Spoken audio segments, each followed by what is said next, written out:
Hello साथियों, आप सभी का स्वागत है मित्रवत क्लासेस के पहली क्लास में। आज जैसा कि हम लोग पिछले इंट्रोडक्शन क्लास में बताए थे कि हम लोग जल्द ही क्लास स्टार्ट करेंगे। तो आज हम लोग क्या करेंगे, सीधा बेसिक पे चले जाएंगे। ये हमारा बेसिक मीन्स जो हम लोग को फिजिक्स और मैथमेटिक्स में ज़रूरत पड़ता है, मैं उसके बिना आगे नहीं बढ़ता हूँ और आप लोग को भी नहीं बढ़ना चाहिए। बहुत इंपॉर्टेंट है। तो सबसे पहले हम लोग देखेंगे पॉइंट नंबर 1 में कि ये कोऑर्डिनेट सिस्टम। दूसरा हम लोग देखेंगे क्वाड्रेंट। क्वाड्रेंट। तीसरा देखेंगे बेसिक फंक्शंस। चौथा trigonometric function and relations. Relations, ठीक है। और बहुत सारी चीज़ें हैं, ज़रूरत पड़ेगा। जैसे आपको मैंने बताया था 5th नंबर में आपको basic of calculus. Basic of calculus, जो इसमें सबसे मेन चीज़ जो है वो है डिफरेंशिएशन एंड इंटीग्रेशन। इंटीग्रेशन, ठीक है। इतना सारा चीज़ हम लोग बेसिक में अभी सीखेंगे।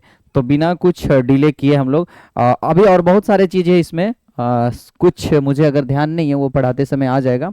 तो बिल्कुल बेसिक, ये इसका डिटेल्स में जाएंगे, इसका भी डिटेल्स। अभी हमको कोऑर्डिनेट सिस्टम का बेसिक आना चाहिए। क्वाड्रेंट क्या होता है, फंक्शंस क्या होते हैं, बेसिक ऑफ फंक्शन तो अलग चीज़ है, फंक्शंस क्या होते हैं, सिंगल वैल्यूड फंक्शन। बेसिकली अभी हम इसके बारे में सिंगल वैल्यूड, अब अभी इसको लेके पैनिक नहीं होना कि सिंगल वैल्यूड क्या है, ठीक है, मल्टी वैल्यूड क्या है, इसके बारे में अभी आप चिंता नहीं कीजिएगा, ठीक है। फंक्शन के बारे में ट्रिगोनोमेट्री तो आपको पता है, वो तो आना ही आना है उसको। Basic of calculus, integration, differentiation हमको आना चाहिए, मैक्सिमम मिनिमा ये सब आना चाहिए, ठीक है। तो हम स्टार्ट करते हैं। तो पहले कोऑर्डिनेट सिस्टम में हम लोग चलते हैं, और अभी इसका मैं डीप नहीं, अभी बस आपको जानकारी होना चाहिए। जब ये टॉपिक आएगा तो इस पर हम लोग डिटेल्स में अंदर जाएंगे, ठीक है। तो मैं स्टार्ट करता हूँ, इसको लिखने की तो ज़रूरत नहीं है।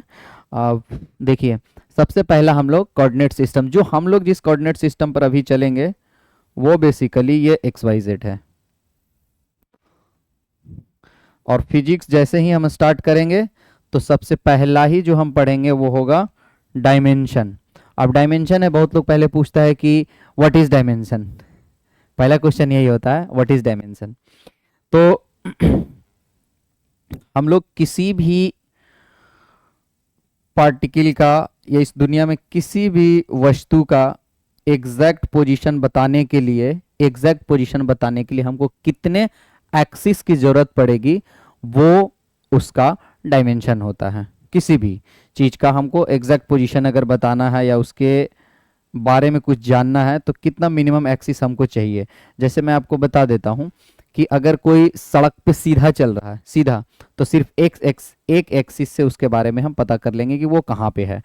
ऑरिजिन से 5 मीटर पे है, 10 मीटर पे है, 20 मीटर पे है, ठीक है, एक लाइन में। अगर कोई वस्तु सिर्फ इस पे नहीं चल के वो टेढ़ा मेढ़ा चलता है, टेढ़ा मेढ़ा, ठीक है, लेकिन टेढ़ा मेढ़ा चला पर इसी प्लेन में चला। इस प्लेन मीन्स कि जो ये स्मार्ट बोर्ड है, इसी प्लेन में, ये स्मार्ट बोर्ड से ऊपर नहीं आया, बाहर नहीं निकला, और स्मार्ट बोर्ड के अंदर भी नहीं गया, स्मार्ट बोर्ड को तोड़ के अंदर नहीं गया, ठीक है।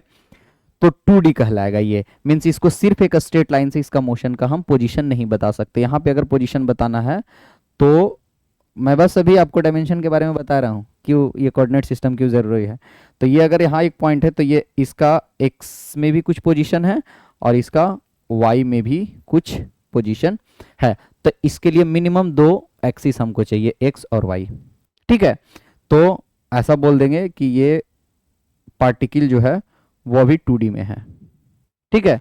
तो क्या हो गया, डायमेंशन क्या हो गया कि हमको मिनिमम कितना एक्सेस चाहिए इसको रिप्रेजेंट करने के लिए। और आपको मैं बता देता हूं, अभी तक स्पेस में इस दुनिया में कहीं भी चले जाइए आप पूरे ब्रह्मांड में, तो किसी भी पार्टिकल का एग्जैक्ट पोजीशन बताने के लिए अभी हमको 3 एक्सिस का मैक्सिमम जरूरत पड़ता है, इससे ज्यादा नहीं पड़ता है। मिनिमम एक भी हो सकता है, दो भी हो सकता है, ठीक है।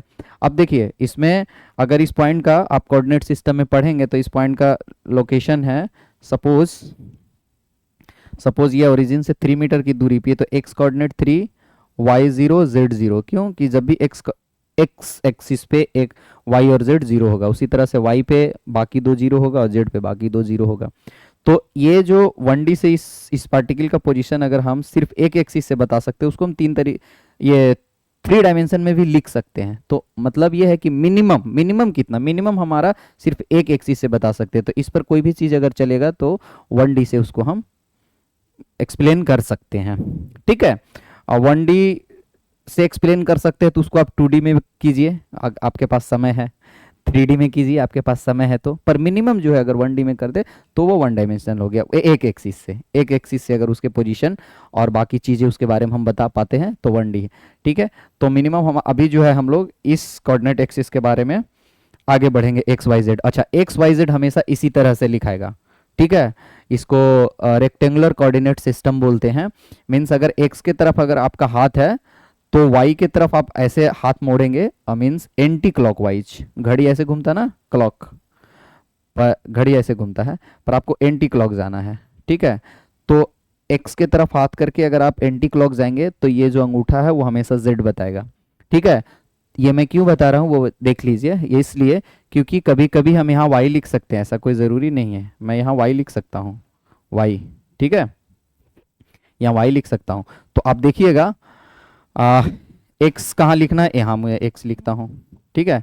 तो एक्स से वाई की तरफ जाना है तो जेड किधर होगा, परपेंडिकुलर टू द बोर्ड, इस बोर्ड के इनसाइड। जैसे ये जो था ये क्या है, ये बोर्ड पे नहीं है, ये 3D है, ये बोर्ड से बाहर है, समथिंग लाइक दिस। इस सब का जानकारी भी लीजिए, बहुत ज़रूरत है इसकी आगे, बहुत ज़्यादा। तो ये परपेंडिकुलर हो गया इस बोर्ड पे, एक्स से वाई जाए तो देख रहे हैं अंगूठा परपेंडिकुलर है इस पे 90 डिग्री, ठीक है, इस बोर्ड पे। और अगर मैं इसको एक्स इसको वाई, तो एक्स के तरफ हाथ करके फिर वाई की तरफ घूमेंगे, वाई की तरफ, एक से वाई की तरफ। देखिए यहाँ पे ये क्लॉकवाइज एंटी क्लॉकवाइज आप भूल जाइए, देखिए आप यहाँ पे क्लॉकवाइज एंटी क्लॉक, एक्स से वाई की तरफ आपको जाना है। यहाँ पर हमको एंटी क्लॉकवाइज जाना पड़ रहा था, और यहाँ एक्स से वाई की तरफ कैसे जाना पड़ रहा है, क्लॉकवाइज। इधर घड़ी घूमता है, इधर जाना पड़ रहा है। तो जिधर भी अंगूठा मार्क करेगा, जिधर मार्क करेगा वो हमारा जेड होगा। तो जेड उस समय अंदर होगा जेड, ठीक है। मीन्स अगर यहाँ पे मैं जो जेड लिखूंगा, ये जेड डैश होगा। डैश का मतलब क्या है, ये एक्स है तो ये x dash is the negative of that, y dash is the negative of y, और जेड डैश इस बोर्ड के अंदर होगा, ठीक है। तो इसी कोऑर्डिनेट सिस्टम पे हम आगे बढ़ेंगे। अगर कोई स्पेस में एक पॉइंट है जो यहाँ है, यहाँ बोर्ड पे नहीं है, बोर्ड से जस्ट बाहर देखिए यहाँ पे, तो इसका एक एक्स कोऑर्डिनेट भी होगा, इसका वाई कोऑर्डिनेट भी होगा और इसका जेड भी होगा। ये जेड कोऑर्डिनेट है, ठीक है। 3D में हम अभी दिखाएंगे, 3D में इसको हम बढ़िया से भी दिखा देते हैं। तो ये हमारा क्या है, डायमेंशन, जो अभी फिजिक्स में एकदम पहला लाइन पढ़ेंगे, पहला लाइन यहीं से स्टार्ट होगा, ठीक है। फिजिकल क्वांटिटी का सबसे पहले हम लोग फिजिकल क्वांटिटी पढ़ेंगे, उसके बाद तुरंत डायमेंशन पे आएंगे। अब हम आगे आते हैं, इस कोर्स को थोड़ा आगे बढ़ाते हैं धीरे धीरे। तो अभी हम उसी कोऑर्डिनेट सिस्टम से आगे बढ़ेंगे धीरे धीरे। नेक्स्ट हमको है फंक्शन की जानकारी, सिंगल वैल्यूड फंक्शन। देखिए फंक्शन क्या है, बस बेसिक 2-3 चीज़ें मैं लिख देता हूँ। अगर कोई यहाँ पे लिखे if z equals to z square plus 5z plus z square plus 5z, ये z है, 5z प्लस जेड क्यूब, ठीक है। तो इसका मतलब है कि ये एक फंक्शन है जो z का फंक्शन है। ये Z square plus Z cube, एक इक्वेशन जो दिख रहा है 3 डिग्री का, 3 डिग्री का जो इक्वेशन दिख रहा है वो z का फंक्शन है। मीन्स उसका मतलब क्या होता है, जब फंक्शन पढ़ेंगे तो डिटेल, अभी बस आप बेसिक जान लीजिए कि z का वैल्यू जैसे जैसे चेंज होगा ये फंक्शन अपना वैल्यू धीरे धीरे चेंज करते जाएगा। जैसे अगर कोई लिखा है f टी कॉमा एक्स, तो एक फंक्शन आ रहा है जो टाइम पे भी डिपेंड करेगा और एक्स पे भी डिपेंड करेगा। एक्स चेंज कर दीजिएगा तब भी वो चेंज कर जाएगा, और टाइम चेंज कर दीजिएगा तब भी चेंज कर जाएगा। जैसे कैसा हो सकता है, T cube x plus x T square plus 5t plus 0। ये एक फंक्शन है, ठीक है, जो दो पैरामीटर पे डिपेंड कर रहा है, एक टाइम पे और एक एक्स पे। एक्स भी चेंज कर देंगे तब भी इसका वैल्यू चेंज हो जाएगा, टी चेंज कर देंगे तब भी चेंज होगा, दोनों चेंज करेंगे तो चेंज होगा ही होगा। ठीक है, ये हो गया बेसिक। अब इसके बारे में दो तीन चीजें बस आप जान लीजिए जो जरूरत पड़ेगा हम लोग को। सपोज एक फंक्शन है F x, x square plus 2x plus 1, ठीक है। अब इसका हमको जरूरत कहाँ पड़ेगा वो देखिए। इसको लोग y भी बोलता है, y equal to F X, और F X equal to this, means यही y है, ठीक है, यही y है। अब क्या है, हम f2 लिखते हैं, f2, एफ एक्स नहीं f2 लिखते हैं, ठीक है। एफ एक्स की जगह आप लोग को क्लियर दिख रहा होगा, नहीं तो मैं थोड़ा इस साइड आ जाता हूँ, वीडियो को इस साइड लेके आ जाता हूँ, ठीक है। आप इधर आ जाइए। एफ एक्स है जो 2x, F x equals to है ये, f x equals to 2x plus x square plus x cube, ठीक है। इसमें दो तीन चीज़ें बस मैं आपको बताऊंगा, ज़्यादा कुछ नहीं। f1 मीन्स मैंने क्या किया, x को 1 रख दिया, x को 1 रख दिया, तो आप यहाँ जहाँ जहाँ x है वहाँ 1 रख दीजिए। ये ज़रूरत पड़ेगा, मैं इसलिए बता रहा हूँ, काफ़ी बेसिक है, सॉरी ये 3 डिग्री है यहाँ पे 3, तो कितना हो गया 2 2 4, ठीक है। ये 4, तो f1 का वैल्यू 4 हो गया, मतलब फंक्शन का 1 पे वैल्यू 4 होगा। f0 देख लेता हूँ, 0, x के जगह 0, तो यहाँ 0 0 0 0 हो गया, 0 प्लस 0 प्लस 0, ये 0 हो गया। तो क्या है, इससे एक थोड़ा बेसिक ग्राफ, इस दुनिया का कोई भी ग्राफ, कोई भी कितना भी बड़ा फंक्शन हो, वो इसी तरह से खींचा जाता है। मीन्स अगर साइन एक्स का ग्राफ जो है आपको ऐसा दिखता है, ऐसा ऐसा, आएंगे इस पे डिटेल अभी, ऐसा दिखता है तो वो इसी का कमाल है। Means y equals to sine x अगर ये है, तो x का different different value f x, y f x एक ही है, एफ एक्स या y बोलिए, तो x का वैल्यू अगर हम 0 रखते हैं तो साइन 0 पे 0 वैल्यू आता है, फिर साइन 1.3 रखते हैं तो कुछ और वैल्यू आता है, साइन 1.5 रखते हैं तो कुछ और वैल्यू आता है, साइन 2.7 रखते हैं तो कुछ और वैल्यू। ये सारे वैल्यू जैसे अभी आया ना, जैसे इस फंक्शन का मैं बात करता हूँ, इस फंक्शन का ग्राफ कैसे खींचा जाएगा, पहले तो एक्स कोऑर्डिनेट वाई कोऑर्डिनेट लेंगे जो अभी देखे थे, ठीक है। और y क्या है, फंक्शन का वैल्यू, और ये क्या है, x का वैल्यू। इसमें एक और चीज है इंपॉर्टेंट, देखिएगा, इसको लोग बोलता है इंडिपेंडेंट वेरिएबल x को, और पूरे fx को बोलता है डिपेंडेंट वेरिएबल। ध्यान से देखिएगा, डिपेंडेंट वेरिएबल और ये इंडिपेंडेंट वेरिएबल। एक्स को ध्यान से देखिएगा, ये इंपॉर्टेंट चीज है, ये सब बस आप समझ के रखिए, आगे मैं जब बोलूंगा तो किसी को तकलीफ नहीं होना चाहिए, इसीलिए मैं ये बता रहा हूं, नहीं तो मैं डायरेक्टली आ सकता था फिजिक्स पे, ठीक है। y equals to F x equals to something होगा इसी टाइप से। तो इसमें जो x है, f के अंदर जो x है, इसको हम लोग बोलते हैं इंडिपेंडेंट वेरिएबल, ये डिपेंड नहीं करता है किसी पे। और y जो है वो है डिपेंडेंट वेरिएबल। y क्या है, एफ एक्स, मीन्स ऐसे समझिए, x is independent variable and F x is dependent variable. क्यों, क्योंकि जैसे ही x का वैल्यू, एक यहाँ तो x हम अपने मर्जी से ले लिए, 1 ले लिए, आप किसी से पूछे नहीं, 1 ले लिए, 0 ले लिए, 5000 ले सकते हैं, 10,000 ले सकते हैं, तो वो इंडिपेंडेंटली हम चूज कर सकते हैं इंडिपेंडेंटली। अगर कहीं किसी फंक्शन में जब आगे पढ़ेंगे तो कहीं पे ऐसा ब्रैकेट लगा देगा कि आप इतना से बाहर नहीं जा सकते हैं, तो वो एक अलग बात है कि 0 से 5 तक ही लेना है। पर जब नहीं है तो हम इंडिपेंडेंट है लेने के लिए, 1 ले, 0 ले ले, f 0.0003 ले लें, ठीक है। तो जैसे ही 1 रखें तो वैल्यू 4 आ गया, कुछ रखे तो कुछ और आ गया, कुछ रखे तो कुछ और आ गया, ठीक है। तो इसका वैल्यू हम इंडिपेंडेंटली चूज कर सकते हैं, और जैसा चूज करेंगे उसके हिसाब से एफ एक्स का वैल्यू आएगा, जैसा एक्स चूज करेंगे उसके हिसाब से एफ एक्स का वैल्यू आएगा। इसीलिए एफ एक्स, और इसको वाई भी बोलते हैं, एफ एक्स बोलो या वाई बोलो बात बराबर है। तो एफ एक्स डिपेंडेंट वेरिएबल है और एक्स इज इंडिपेंडेंट वेरिएबल है, ठीक है। तो इसी तरह से क्या है, जो हम ये जो इंडिपेंडेंट है उसको, थीटा अगर साइन एक्स है तो एक्स क्या है, डिपेंडेंट है, सॉरी इंडिपेंडेंट है, तो इंडिपेंडेंट डालते जाइए, डिपेंडेंट का वैल्यू साइन एक्स का वैल्यू आते जाएगा। एक्स का वैल्यू इंडिपेंडेंट है और साइन एक्स का वैल्यू डिपेंडेंट है, डिपेंडेंट ऑन एक्स। एक्स किसी पे डिपेंड नहीं कर रहा, लेकिन साइन एक्स एक्स पे डिपेंड कर रहा है। तो साइन एक्स क्या है, साइन एक्स डिपेंडेंट वेरिएबल हो गया, और जो आपका एक्स है वो इंडिपेंडेंट वेरिएबल हो गया। तो इतना अगर समझ में आ गया तो अब हाँ, मैं यही बताना चाह रहा था कि दुनिया के किसी भी ग्राफ का बेसिक यही है, फंक्शन का वैल्यू हर एक एक्स पे निकाल के रखते जाइए, जैसा दिखेगा वैसा ग्राफ बनेगा। जैसे हमें तो पता नहीं है कि x cube plus x square plus 2x का ग्राफ कैसा होगा, पर कोशिश करते हैं हम लोग, इसी कोशिश से बनेगा। कोशिश क्या क्या करेंगे, देखिए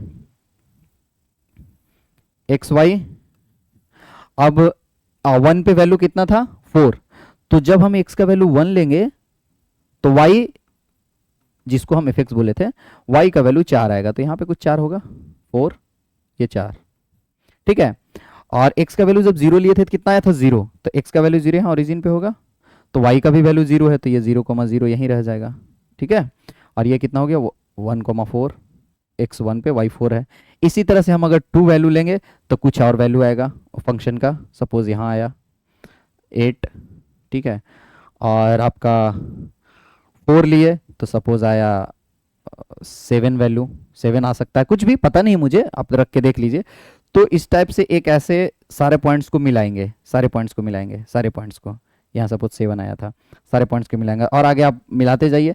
तो जैसा बनेगा एक्स का वैल्यू अलग अलग रख के सारे पॉइंट्स को आप 8 10 20 पॉइंट को रख लीजिए, और उसको जब आप मिलाइएगा तो जैसे मिलेगा, देखिए हमको तो पता नहीं है 0 से 1 के बीच में कैसा बढ़ेगा, ऐसा बढ़ेगा या ऐसा बढ़ेगा या ऐसा, इसलिए वैल्यू डालिए 0 से 1 के बीच में एक वैल्यू डाल के देख लीजिए, ठीक है। तो जितने भी ग्राफ्स हैं आपका सारा का बेसिक्स यही है, ठीक है। एक और चीज इसको जो आगे जरूरत पड़ेगा, देखिए बस बहुत बेसिक चीजें हैं, आप इसको जरूर देखिए, बिना इसके आगे पढ़ने का कोई मतलब नहीं बनता है। जैसे क्योंकि वो सब नोटेशन से जो नए बच्चे हैं उनको दिक्कत होता है, इसीलिए मैं ये नोटेशंस पहले ही बता देता हूँ। ये कोई फंक्शन है, फंक्शन के बारे में भी डिटेल आगे ये हमारा ज़रूरत है, इसीलिए ये कोई फंक्शन है जिसका ग्राफ मैंने खींच दिया, ऐसा फंक्शन है, ठीक है। दिस इज एफ एक्स, इसी को हम लोग वाई भी बोलते हैं, बोल दीजिए। और ये इंडिपेंडेंट वेरिएबल एक्स एक्सिस है, ये वाई एक्सिस है, ठीक है। एफ एक्स, ये एफ एक्स एक्सिस, ये एक्स एक्सिस। तो एक्स क्या है, अब ये मैं x0 लिख रहा हूँ, x0 एक कांस्टेंट है, x क्या है वेरिएबल है, लेकिन x0 क्या है कांस्टेंट। x0 क्या होगा, कुछ वैल्यू होगा 5 7, मतलब मैं लिख नहीं रहा हूँ, बस जस्ट x0 लिख रहा हूँ।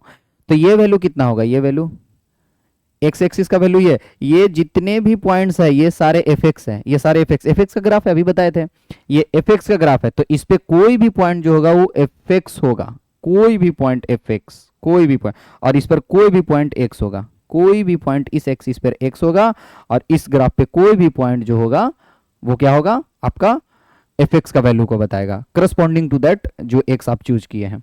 तो ये x0 है, तो यहाँ पे फंक्शन का वैल्यू कितना होगा, एफ x0। समझ में आया, नहीं बिल्कुल आना चाहिए, ठीक है। इसी तरह से हम एक्स एक्सिस पर एक पॉइंट ले लिए जिसका नाम है x2, तो इसका वैल्यू कितना हो जाएगा, एफ x2, क्योंकि ये जो है वो एक्चुअली फंक्शन है, एफ एक्स है, ये ग्राफ किसका है, एफ एक्स।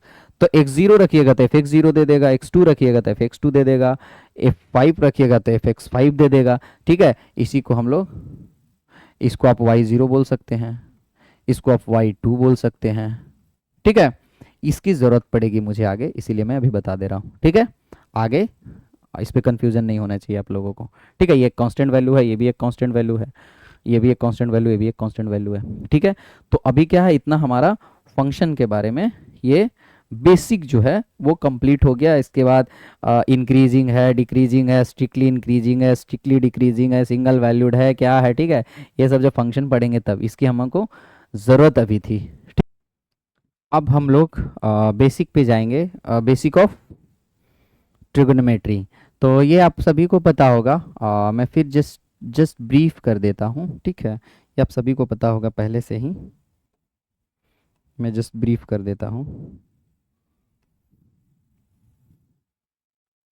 ये पाइथागोरस साहब वाला है, ठीक है, ट्रायंगल, ये परपेंडिकुलर, ये बेस, और ये हाइपोटेन्यूज।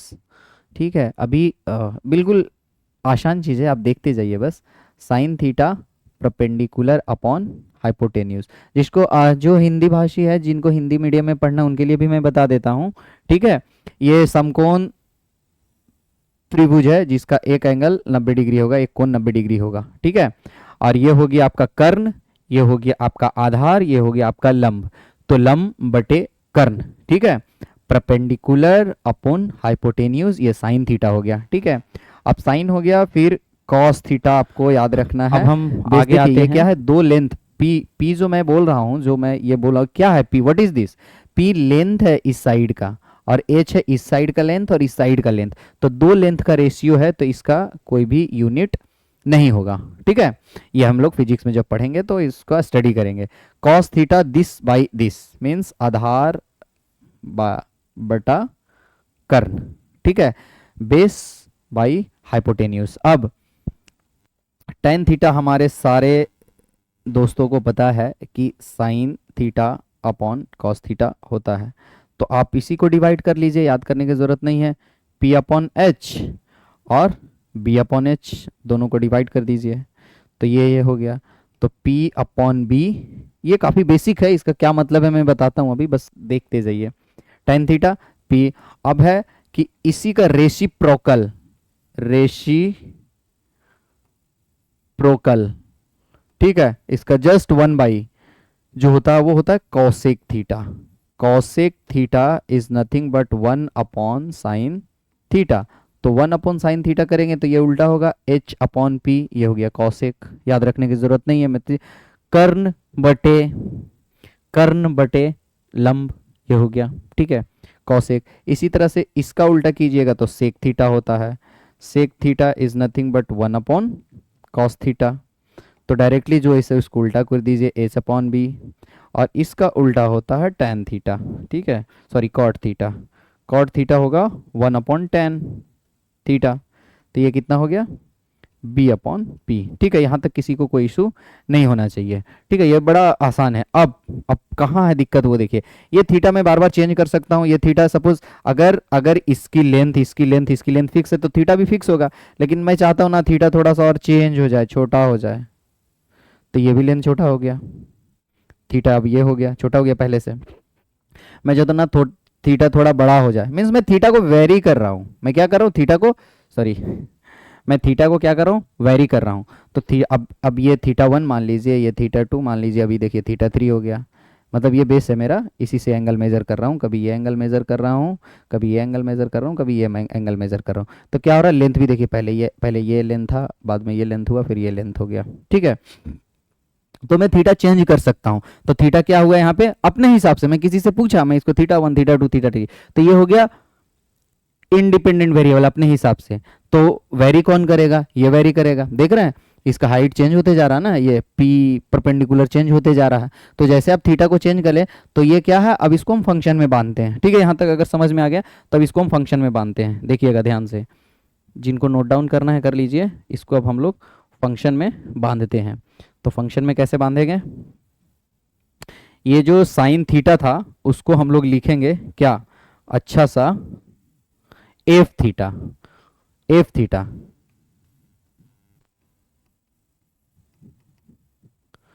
थीटा का वैल्यू जब चेंज करेंगे, थीटा का वैल्यू जब चेंज करेंगे, तो एफ थीटा का वैल्यू, साइन थीटा का वैल्यू चेंज होगा। Sine theta is equal to f, इसी को वाई लिखिए आप, f theta, f x, f z, क्या अंतर पड़ता है, नाम चेंज हो गया। ठीक है, अब क्या है, इसका ग्राफ खींचेंगे। कैसे ग्राफ खींचने का बेसिक अभी सीखे थे हम लोग जस्ट थोड़ा देर पहले, कि थीटा का वैल्यू आप चेंज करते जाइए, और जो जो वैल्यू आते जाएगा वहां आप मार्क करते जाइए और मिला दीजिए। तो किसी ने बहुत मेहनत किया, हम लोग को करने की जरूरत नहीं पड़ेगी, किसी ने मेहनत किया, वो बेचारा क्या किया, F0 निकाला, अच्छा F1 निकाला, F1.1, 1.123 निकाला, 0.0003 निकाला। मीन्स उन्होंने बैठ के सारा साइन थीटा में कभी 0 डाला, 0 डिग्री, रेडियन में भी डाल सकते हैं, आप डिग्री में भी डाल सकते हैं, 0 डिग्री डाला, फिर 30 डिग्री डाला, फिर 35 डिग्री डाला, फिर 23.5 डिग्री डाला, फिर -2.5 डिग्री डाला। ये सारे डाल डाल के उन्होंने वैल्यू लाया और वैल्यू के हम मार्क किया और मार्क करके एक लाइन से मिला दिया, तो उनको ऐसा मिला, ऐसा। अच्छी बात है। हाँ, ये थोड़ा ऊपर नीचे बराबर होना चाहिए, ठीक है। मैं अभी 3D में वो PDF में मैं दिखाऊंगा, ये बराबर होना चाहिए बिल्कुल, ऊपर नीचे क्रेस्ट एंड ट्रफ दोनों काफ़ी यूनिफॉर्म होना चाहिए, ठीक है। तो किसी ने ये सारा वैल्यू डाल के और उसको जब मिलाया तो सारा पॉइंट मिलाने से ऐसा बन गया। इसमें हम लोग जो स्टैंडर्ड पॉइंट है वो हम लोग को याद होता है, इसी को हम लोग 90 डिग्री बोलते हैं और रेडियन में इसको हम π/2 रेडियन बोलते हैं। ये 0 है, 0 डिग्री, और ये 180 डिग्री है, ठीक है, जिसको हम लोग पाई रेडियन बोलते हैं। ये 270 डिग्री है, सॉरी यहाँ पे मैं लिखूंगा तो फंक्शन का वैल्यू आ जाएगा, यहाँ पे ये 270 डिग्री है, ठीक है। ये आपका 5π/2 हो गया, ठीक है। ये π/2, सॉरी 3π/2, 5π/2 क्यों होगा, 3π/2, ये 3π/2 हो गया, ठीक है। ये 2π हो गया, जिसको 360 डिग्री बोलते हैं। इतना आप लोग को क्लियर दिख रहा होगा। अब मैं इसके बारे में आता हूँ डिटेल, क्यों ऐसा लिख रहा हूँ। तो पहले इसका फंक्शन साइन का कैसे है समझ में आया, बेसिक वही है, आप थीटा का वैल्यू चेंज करते जाइए और सारे पॉइंट, कम से कम कितने पॉइंट है यहाँ से लेके यहाँ तक, कितने पॉइंट है, 1 2 3 4 5 नहीं, इनफाइनाइट पॉइंट है। तो किसी ने इनफाइनाइट पॉइंट को रख के अपना आराम से धीरे धीरे देखा तो उनको ये मिला, हमारे लिए आसान हो गया कि साइन का ग्राफ ऐसा है। अब देखिए हम लोग ये जो एंगल पढ़े थे थीटा, ये साइन 30 डिग्री, तो देखिए ये 90 है, तो 0 से 90 के बीच में कहीं 30 होगा, ये 30 होगा, ये कहीं 60 होगा, ये कहीं 66 होगा, ठीक है।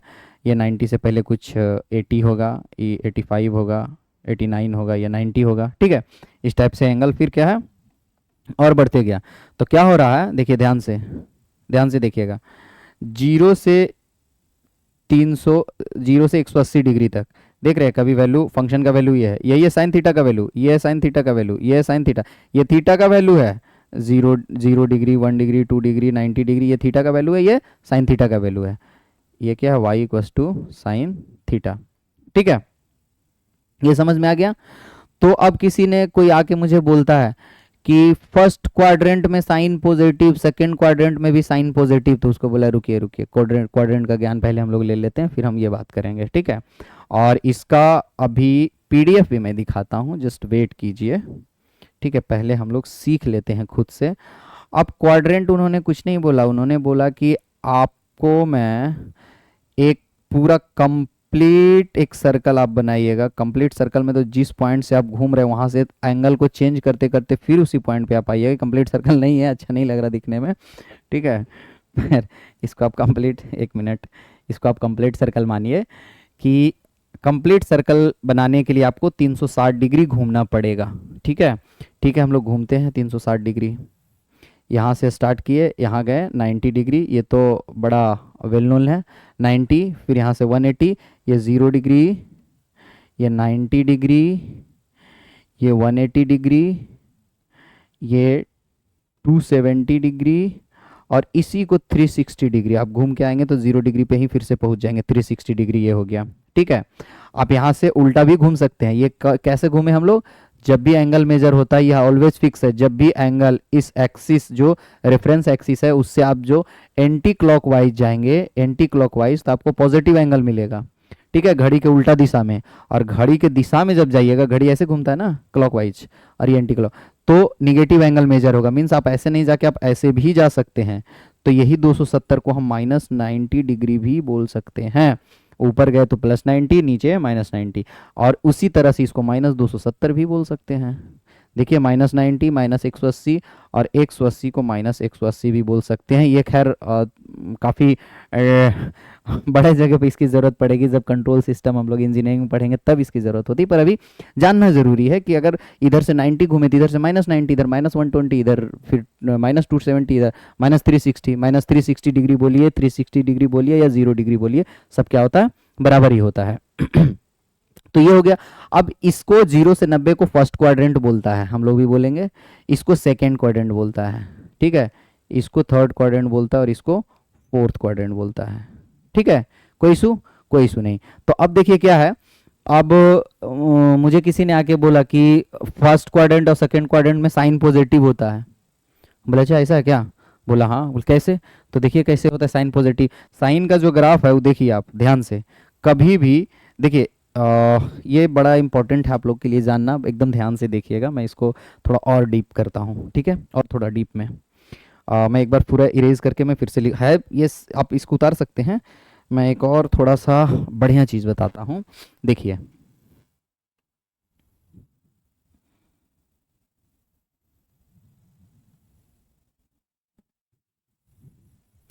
इस एक्सिस पे थीटा वेरी कर रहा है, तो इधर भी आ सकते हैं हम थीटा। ऐसा नहीं हमेशा राइट साइड ही पढ़ेंगे, लेफ्ट साइड भी पढ़ेंगे, और ऐसा नहीं ऊपर ही एक्सिस में पढ़ेंगे हम, नीचे भी एक्सिस में पढ़ेंगे। मीन्स एफ थीटा, जिसको वाई भी हम लोग बोलते हैं, और ये थीटा जिसको आप एक्स भी बोल सकते हैं। Y equal to F x बोलिए या y equal to f theta बोलिए। और f theta equal to y equal to क्या है, अभी मेरा ये फंक्शन कौन सा है, साइन थीटा फंक्शन है ना। अब देखिए ये जो ऊपर नीचे है, ऊपर जाएंगे तो हमको बताएगा कि फंक्शन मेरा पॉजिटिव वैल्यू है, और इस इधर नीचे आएंगे वाई में, मतलब वाई एक्सिस के निगेटिव में चले गए तो फंक्शन मेरा क्या बताएगा, क्योंकि फंक्शन ही तो वाई है, देखिए ना फंक्शन ही तो वाई है। तो नीचे आ जाएंगे तो फंक्शन निगेटिव होगा। इस एक्सिस के पॉजिटिव में जाएंगे तो मेरा थीटा पॉजिटिव होगा, और इस एक्सिस के निगेटिव में आएंगे तो मेरा थीटा निगेटिव होगा, ठीक है। ये ध्यान रहे। तो देखिए ये जो लाइन है ये फंक्शन का लाइन है, तब से मैं बता रहा हूँ ये फंक्शन का लाइन है, ये फंक्शन है। तो फंक्शन यहाँ तक फर्स्ट क्लास उधर ही रहा, पॉजिटिव वाई में रहा, और यहाँ से पॉजिटिव ये सॉरी निगेटिव वाई में चला आया। देखिए ना, अब कोई भी वैल्यू जो हम यहाँ फंक्शन का कोई भी वैल्यू होगा, उसको अगर ऐसे लाइन खींचेंगे तो निगेटिव एक्सिस पे आया, और इस साइड कोई भी खींचेंगे तो पॉजिटिव एक्सिस पे आया। देखिए कटिंग पॉजिटिव एक्सिस पे हो रहा, कोई भी पॉइंट यहाँ से यहाँ तक 180 डिग्री तक, पाई रेडियन तक, पाई रेडियन तक कोई भी एंगल यहाँ से यहाँ लीजिए तो उसका कटिंग, कोई भी ये लिए तो उसका कटिंग जब ऐसे करेंगे तो ऊपर ही आ रहा है, हमेशा वाई पॉजिटिव में ही आ रहा है। लेकिन इस साइड कोई भी पॉइंट लीजिए ये लिए तो उसका कटिंग वाई निगेटिव में आ रहा है, ठीक है। तो जो वाई कटिंग है वो क्या है, फंक्शन। तो फंक्शन का वैल्यू पॉजिटिव था यहाँ तक, इसके बाद क्या हो गया, निगेटिव हो गया। तो 180 डिग्री तक कोई भी एंगल आप ले लीजिए 0 से 180 के बीच में, कोई भी एंगल जो आपको माने, 99 डिग्री, 97 डिग्री, 97.3 डिग्री, कुछ भी आप ले लीजिए। तो ये जो साइन का ग्राफ है वो नीचे उतर ही नहीं रहा, वाई एक्सिस में नीचे आ ही नहीं रहा, वाई एक्सिस में नीचे दर्शा ही नहीं रहा, सब ऊपर ही दर्शा रहा है। इसीलिए बोला जाता है फर्स्ट क्वाड्रेंट 0 to 90 पॉजिटिव है, ये है पॉजिटिव है ही ठीक है। 0 to 90, 90 से 180 में भी है, इसीलिए बोला जाता है फर्स्ट क्वाड्रेंट में, फर्स्ट क्वाड्रेंट मेरा यही था 0 से 90, 0 से 90 फर्स्ट क्वाड्रेंट में साइन पॉजिटिव, और सेकंड में भी साइन पॉजिटिव, ठीक है। अब बड़ा इंपॉर्टेंट चीज है, ध्यान से यहाँ देखिएगा। अब जब हमको साइन के बारे में बस इस ग्राफ का पता चल गया, इसके नहीं, अब फर्स्ट सेकंड हो गया, थर्ड फोर्थ भी देख ही लेते हैं ना।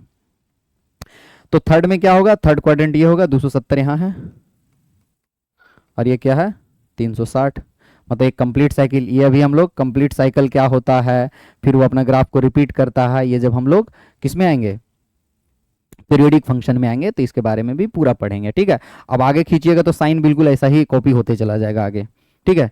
तो अभी यहीं तक हमारा कंप्लीट सर्कल पता चल जाएगा। एक साइकिल 360 घूम गए तो इसके बाद फिर दोबारा घूमेंगे तो ऐसा ही ग्राफ हमको मिलेगा, अगर फंक्शन पीरियोडिक है। ऐसा नहीं कि हर ग्राफ मिलेगा जो 360 में मिल रहा है बाकी भी मिलेगा, अगर पीरियोडिक फंक्शन है तभी ऐसा मिलेगा, ठीक है। अब क्या है यहाँ पे, जब हमको साइन पता है, अच्छा नहीं साइन का थर्ड क्वाड्रेंट तो देखें ना, थर्ड क्वाड्रेंट क्या है, 180 से 270 में क्या दिख रहा है, निगेटिव। देखिए ना वाई के निगेटिव में कट रहा है, सारा वाई के निगेटिव, कोई भी लाइन खींचिए वाई निगेटिव पे ही कटेगा। देखिए तो क्या हो गया, थर्ड क्वाड्रेंट में साइन क्या हो गया, निगेटिव, यहाँ था पॉजिटिव, यहाँ था पॉजिटिव, यहाँ फोर्थ क्वाड्रेंट में भी बेचारा निगेटिव है। निगेटिव मीन्स अभी तक पॉजिटिव वाई में नहीं घुसा, अभी तक निगेटिव वाई में ही है। ये देखिए इसी एक्सिस के सामने है, इस एक्सिस के सामने है, तो ये भी हो गया निगेटिव। तो अब हमको समझ में आ गया कि साइन थीटा जो है फर्स्ट क्वाड्रेंट में पॉजिटिव होगा, सेकंड में पॉजिटिव, थर्ड में निगेटिव, फोर्थ में निगेटिव। अब साइन पता हो गया, ठीक है, तो अब कॉस का ग्राफ खींच लीजिए। अच्छा, अब साइन हमको अगर पता हो गया तो कॉसेक तो साइन से ही निकलता था। कैसे निकलता था? Cosec, cosec theta equals to 1 upon sine theta. ठीक, ये तो पता है। और ये जब पता है, ये जब पता है हमको, तो क्या होगा कि अगर कोई क्वांटिटी 5 है जो कि पॉजिटिव क्वांटिटी है, तो उसका 1/5 क्या होगा? क्योंकि साइन अगर हमको पता है कि फर्स्ट क्वाड्रेंट में पॉजिटिव है, तो कॉसेक 1/sin ही तो होता है, कॉसेक 1/sin ही तो होता है। तो 1 अगर 1/5, अगर 5 पॉजिटिव है तो 1/5 भी पॉजिटिव होगा, अगर 6 पॉजिटिव है तो 1/6 भी पॉजिटिव होगा। ठीक है, तो आंख बंद करके हम कॉसेक को भी ये दोनों जगह पॉजिटिव कर देंगे, तो फर्स्ट और सेकंड क्वाड्रेंट में कॉसेक भी, देखिए कॉसेक का ग्राफ भी हम अभी खींच सकते हैं, बिल्कुल। अभी मैं बताना चाह रहा हूँ, जब डिटेल में इसका आएंगे तो सारा का ग्राफ हमको याद रखना, नहीं तो अभी मैं पीडीएफ निकालता हूँ, सबका ग्राफ देखना है हमें।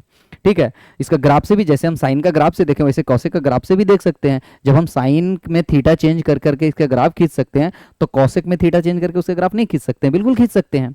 तो अभी शॉर्टकट अपना रहे हैं, ये सब याद अगर हम ऐसा ही करेंगे, ग्राफ ही खींचे, तो फिर ये जो हमको याद है इसका क्या बेनिफिट मिला, इसका बेनिफिट लेना है ना हमको, कि अगर कॉसेक पता है 1/sin तो इसका बेनिफिट लेते हैं, ग्राफ खींचने की जरूरत नहीं है। तो अगर साइन का वैल्यू 1 है तो 1/1 1 होगा, अगर साइन का वैल्यू 1.2 है, 1/0.2 है, मतलब 1 अपॉन पॉजिटिव है, तो अगर साइन का वैल्यू पॉजिटिव है तो 1 अपॉन पॉजिटिव ही होगा। ठीक है, तो इसमें कॉसेक भी पॉजिटिव होगा, और 1 अपॉन निगेटिव हमेशा निगेटिव होगा।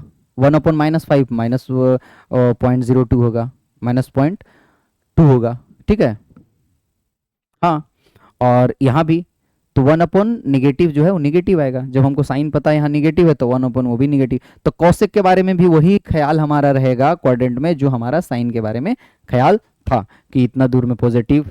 अब वैल्यू अलग अलग हो सकता है, क्योंकि देखिए साइन का वैल्यू जहाँ पर 0.2 होगा, ठीक है, वहां पर कॉसेक का वैल्यू 1/0.2 होगा, मीन्स देख रहे हैं 5 हो गया, ये 0.2 है, ये 5 है, वैल्यू अलग है पर है तो पॉजिटिव ही ना। ये पॉजिटिव है तो ये भी पॉजिटिव है, 0.2 पॉजिटिव है तो 5 भी पॉजिटिव है।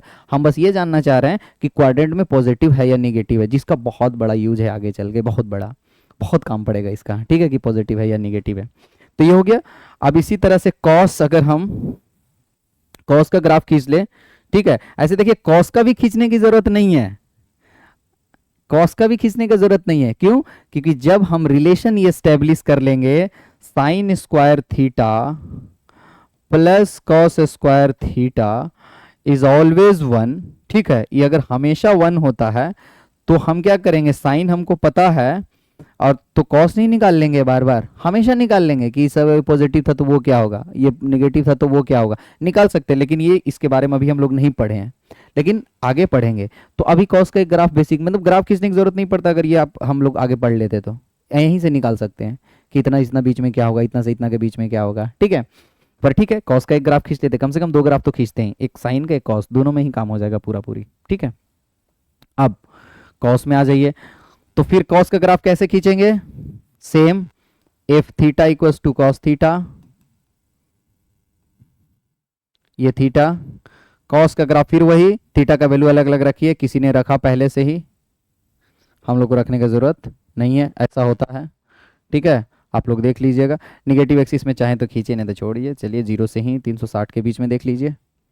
ठीक है, देखिए 0 से 90 तक बड़ा अच्छा पॉजिटिव रहा, ये 90 डिग्री है। ये ग्राफ तंदुरुस्त करना पड़ेगा, अभी आ रहे हैं, बस मैं बता रहा हूँ, देखिए ग्राफ में अभी आएंगे। 90 डिग्री, 180 डिग्री,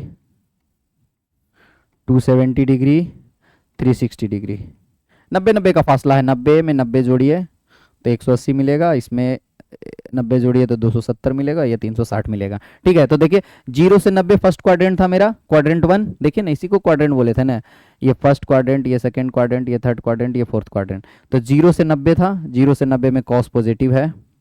ठीक है, ये कॉस का ग्राफ है, अभी दिखाएंगे। और फिर 90 से 180 में भी निगेटिव है, 180 से 270 में भी निगेटिव है, मीन्स सेकेंड में निगेटिव।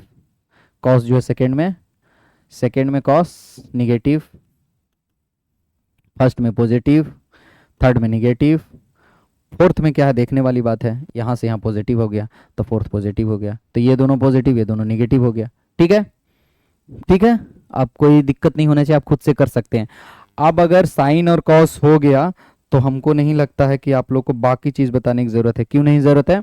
क्योंकि आप यहाँ से tan निकाल सकते हैं। tan क्या होगा? Sine upon cos. इसको आप निकाल लीजिए। अगर हमको पता है फर्स्ट क्वाड्रेंट में ये पॉजिटिव है और ये भी पॉजिटिव है, तो पॉजिटिव अपॉन पॉजिटिव हमेशा पॉजिटिव होता है। कोई पॉजिटिव संख्या को पॉजिटिव संख्या से भाग दीजिएगा तो पॉजिटिव ही आएगा। तो tan भी पहला क्वाड्रेंट में पॉजिटिव हो गया। दूसरा क्वाड्रेंट में देख लीजिए क्या था, कॉस।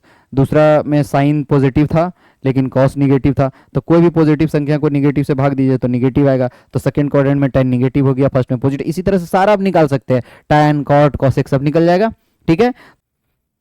तो साथियों अभी जो हमने जो बेसिक ट्रिगोनोमेट्री का 6 फंक्शंस देखे थे उसका जो ग्राफ है उसको ध्यान में रखना है हमेशा के लिए आज के बाद से, और इसका जो टेक्निकलिटी है उसको ध्यान में रखेंगे तो याद करने की ज़रूरत नहीं पड़ेगी ऐसा। ठीक है, रटने की ज़रूरत नहीं पड़ेगी, हम लोग को ध्यान में रहेगा। कैसे, मैं आप लोग को बताता हूँ, ध्यान दीजिएगा। ठीक है, मैं इसको थोड़ा बड़ा कर देता हूँ, आप लोग को क्लियर दिखेगा।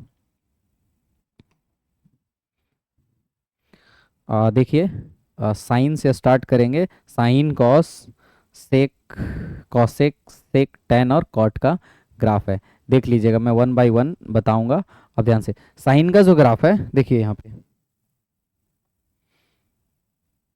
हम अगर साइन के ग्राफ को याद करने में सफल रहें तो क्या है, देखिए ये जो है यहाँ से इन्होंने एंगल नहीं दर्शाया, ये 0 डिग्री, नहीं नहीं एंगल दर्शाया, बहुत अच्छा।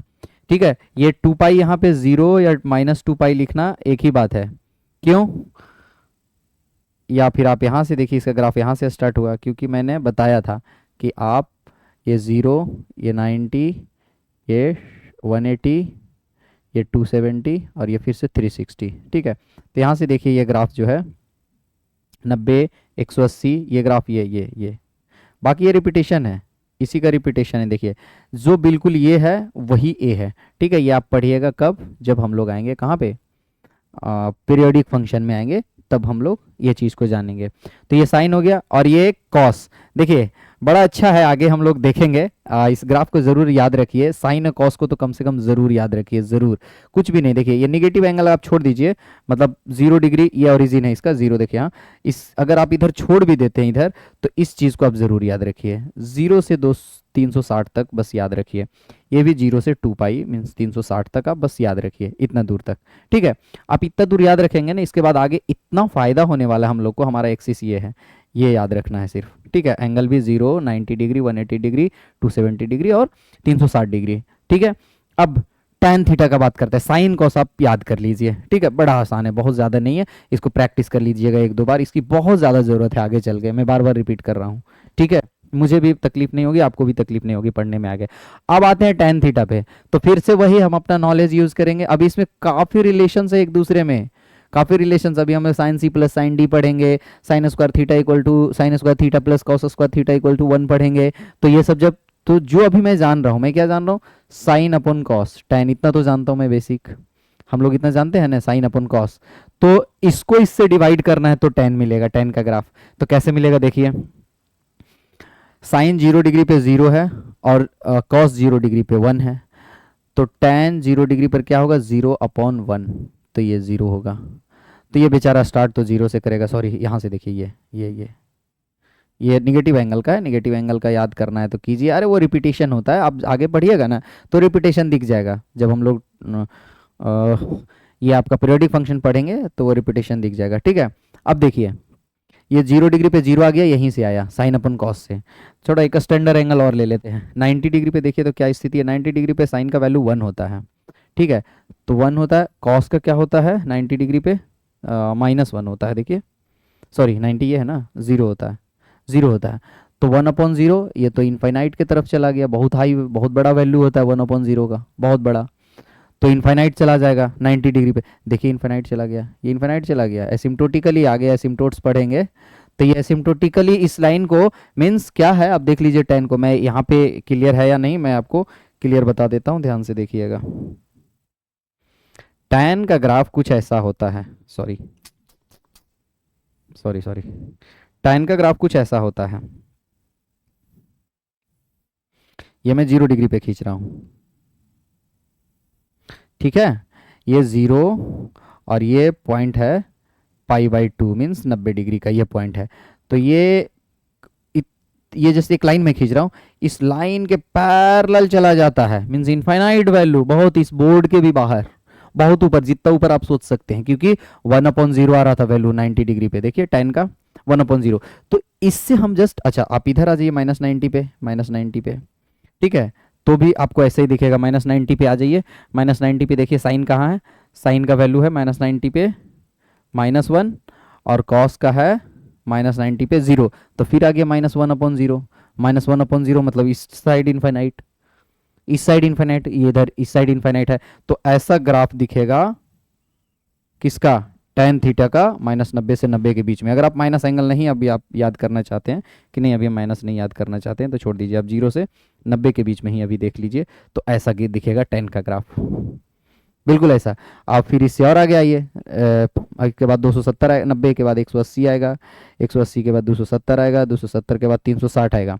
तो आप देखिएगा, ये तो दिख गया ना, देखिए यही चीज़ मैं बनाया हूँ अभी, ध्यान से देखिएगा, यही चीज़ मैं बता देता हूँ आपको, ये लाइन दिख रहा है, ये 0 डिग्री है, देखिए यहाँ पे मार्क किया हुआ 0 और π/2, तो 0 से 90 के बीच में ऐसा ही ग्राफ है, वही मैं बनाया, बस 0 से 90 के बीच में बनाया, यहाँ पे टच कर दिया, टच नहीं होगा, ये डायरेक्टली सीधा ऊपर जाएगा, इनफाइनाइट वैल्यू है 1/0, ठीक है। तो इससे बस हम अंदाजा लगा रहे हैं कि इस ग्राफ का नेचर ऐसा होगा, इस 0 से 180 के बीच में ऐसा होगा, ठीक है, सॉरी, हाँ 180 के बीच में ऐसा होगा, तो इस टाइप का नेचर तो दिख गया ना, एक बार नेचर दिख गया तो फिर तुरंत याद हो जाएगा tan। अब ध्यान से देखिए, कंप्लीट हो गया tan, अब आ जाइए आप लोग, tan के बाद आप लोग आ जाइए कहाँ पे, आप इसमें आ जाइए, tan के बाद देखिए, tan के बाद आप आ जाइए कॉसेक में आ जाइए, कॉसेक क्या बोलता है, कॉसेक इज 1/sin, एक मिनट बस आप लोग को मैं दिखाता हूँ, बड़ा इंपॉर्टेंट चीज़ है, इधर आ जाइए, हाँ ये तरीका सही है, देखिए ये है। अब मुझे साइन पता है, तो मुझे पता है sine theta equals to 1/, sorry cosec equals to 1/sin, ठीक है, एक ही बात है, cosec theta equals to 1/sin theta. क्या फ़ायदा इस जानकारी का, क्या फ़ायदा वो देखिए, इस जानकारी का ये फ़ायदा कि 0 डिग्री पे साइन क्या है, 0 है, 0 पे 0 है, देखिए ना ओरिजिन पे ही है, तो 0 पे 0 है, तो 1/0 कितना होगा 0 डिग्री पर कॉसेक, मीन्स कॉसेक 0 कितना होगा, इनफाइनाइट, कितना आ रहा है वैल्यू, इनफाइनाइट। तो देखिए 0 डिग्री पे इसका वैल्यू इनफाइनाइट जा रहा है, इनफाइनाइट, इसमें भी टच कर दिया, टच नहीं करना है, थोड़ा मैं कलर चेंज कर लेता हूँ, पीला कलर मैच कर रहा है क्या इससे, ब्लैक ले लेता हूँ, ठीक है, देखिए ये टच नहीं करना चाहिए, एकदम सीधा जाना चाहिए, तो ये इनफाइनाइट आ गया। अब इस पे लेते हैं 90 डिग्री, 90 डिग्री पे क्या है 1 है, तो इसका 90 क्या होगा 1/1, अब यहाँ पे ब्लैक नहीं दिख रहा, ठीक है, तो ये 1/1 90 डिग्री पे, 90 पे क्या है, साइन का वैल्यू 1 है, कौशिक क्या क्या होता है 1/sin होता है, तो 1/1, तो 1 वैल्यू है, तो बड़ा अच्छा, देखिए 90 डिग्री पर 1 वैल्यू है, ये एक्सिस है, ये एक्सिस है, एक्स एक्सिस मीन्स ये इंडिपेंडेंट एक्सिस, ये डिपेंडेंट एक्सिस, ठीक है। तो इस एक्सिस पे देखिए 90 डिग्री, 90 डिग्री पे कितना अच्छा वैल्यू है, ये 1 है, लेंथ लिखा लिखा है कहीं पे शायद, हाँ यहाँ लिखा है, देखिए 1 लिखा है, ठीक है, ये 1 है, तो 1 हो गया। अब एक और स्टैंडर्ड वैल्यू लेते हैं, दोनों के बीच में कोई एंगल ले लेते हैं, ये 0 से 90 के बीच में ऐसा ले लेते हैं, 0 से 90 के बीच में एक और एंगल तो होता है ना, कितना होता है 60 डिग्री, मतलब बहुत सारे एंगल है, मैं 60 ले रहा हूँ या 30 ले रहा हूँ, तो साइन 30 कितना होता है हाफ, साइन 30 हाफ होता है, आप लोग को पता होना चाहिए, ये वैल्यू हाफ है, यहाँ भले मार्क नहीं किया हुआ पर ये देखिए 30 डिग्री, ये 30 डिग्री है, तो ये वैल्यू हाफ है, ठीक है, तो साइन 30 हाफ है, तो कॉसेक 30 कितना होगा, तो 1/हाफ होगा, तो 1/हाफ 2 हो गया, एक को आधा से डिवाइड कीजिएगा तो 2 होगा ना, तो कितना हो गया 2। तो देखिए ये वैल्यू बिल्कुल कितना डिग्री पे मैंने निकाला था, ये 30 डिग्री पे। तो 30 डिग्री देखिए, ये 0 डिग्री है, ये 90 है, तो इसके बीच में कहीं 30 होगा। देखिए 30 पे वैल्यू इसका देखिए 2 है, ये एंगल 30 डिग्री है।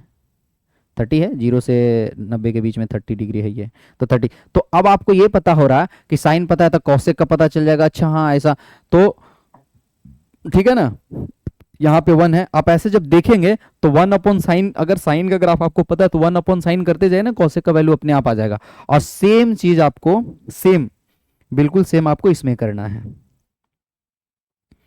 कहाँ गया आपका, इसमें आपको सेम चीज इसमें करना है। अगर कॉस पता है तो उसका जस्ट 1/समथिंग कर दीजिए, तो उससे जो भी वैल्यू आएगा वही आएगा। देखिए जहां जहां ये 0 हो रहा है वहां वहां ये इनफाइनाइट होगा, जहां जहां 1 हो रहा है वहां ये भी 1 होगा। ठीक है, जहां जहां साइन 0 हो रहा है वहां वहां ये इनफाइनाइट हो रहा है। देखिए जहां 0 वहां इनफाइनाइट, जहां 0 वहां इनफाइनाइट, क्योंकि 1/0 इनफाइनाइट ही होगा। ठीक है, तो ये तरीका है 6 ग्राफ याद करने का। बाकी इनवर्स में आएंगे वो अलग है। इसका इनवर्स ग्राफ जो है sine inverse x, sine inverse theta, cos inverse theta, वो अलग है। अभी बेसिक आपको इतना जानकारी रखना है। अब हम लोग नेक्स्ट सीखेंगे साइन, मतलब ट्रिगोनोमेट्री में जितने भी आपके ये फंक्शंस है उसके बीच में रिलेशंस कैसे, sine theta plus cos theta क्या होता है, साइन उसका theta, sine 2 theta equal to क्या होता है, कॉस 2 थीटा इक्वल टू क्या होता है। आज स्क्वायर टर्म है, कॉस स्क्वायर है, उसको अगर हमको लीनियर में लाना है तो कैसे लाएंगे, कॉस स्क्वायर को कॉस में कैसे लाएंगे। ठीक है, साइन स्क्वायर को साइन में कैसे लाएंगे। तो ये सब चीज़ अभी हम सीखेंगे नेक्स्ट।